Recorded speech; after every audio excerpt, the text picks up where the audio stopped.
The developers at Third Law Interactive may work from within the confines of a peaceful-looking church in Dallas, Texas, but don't let that fool you. Their inaugural game, Kiss Psycho Circus: The Nightmare Child, intends to take players on a bizarre journey through a world populated by a freak show beyond imagination.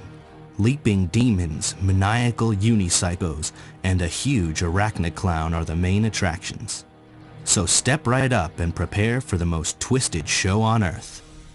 These game developers are serious gamers and Kiss fans from way back, but the game's influences run much deeper than the obvious. A lot of us in the company are big console gamers, and so when we set out to make Psycho Circus, we were influenced by a lot of classic gameplay elements from console games.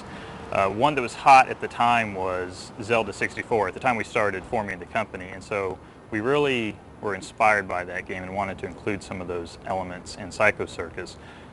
Something that we borrowed from that would be the boss encounters, the way that you enter this room and there's this cinematic that shows you the boss's movement.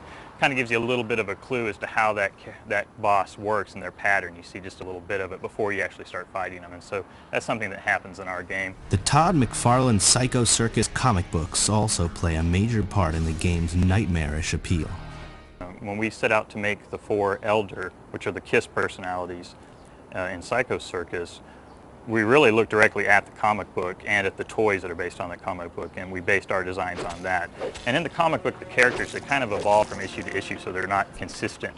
And so we were given a little liberty as well. We kind of changed their look a bit, but it's really drawn from that.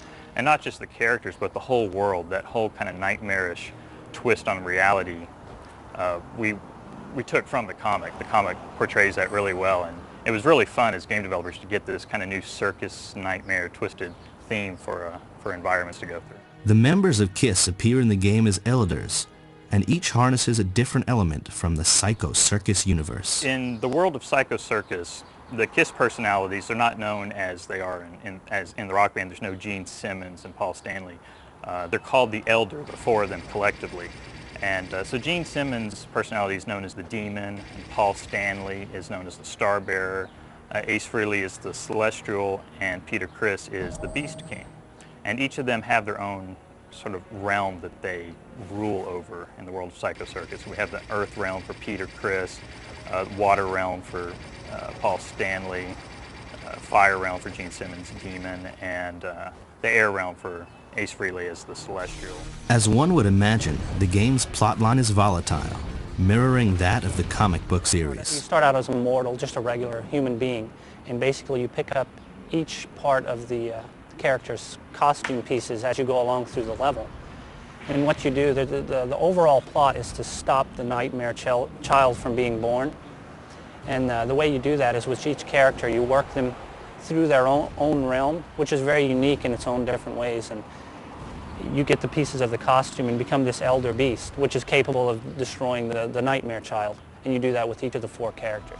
Developing Kiss characters into a game-friendly format was one of Matt Hooper's biggest challenges in developing Psycho Circus. Yeah, that's been a lot of fun, the whole Kiss side of it, because, and it kind of springs from the comics. They did a good job of taking those Kiss guys and working them into more like a game situation. And we've had a lot of fun with it. We're doing a lot of in-game situations where people that are Kiss fans will recognize the different characters and what they've grown up to know about those different characters.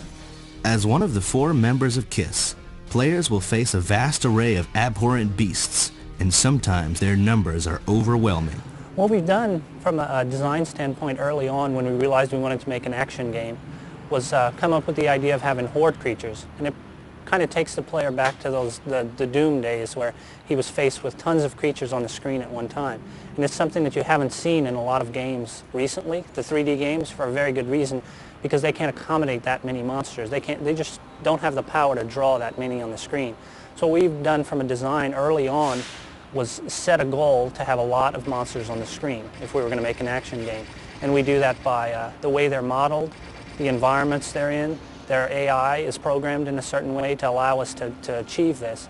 One of the advantages of using LithTech, it has a very good level of detail system already implemented in it.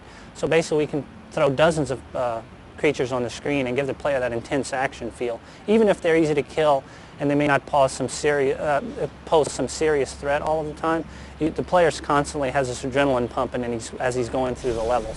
The big question that KISS fans are asking about is the game's soundtrack. Will it include any KISS tracks? We're doing, primarily for the game, we're using game music, and it's interactive direct music, because we want, above all, to have that game experience in there.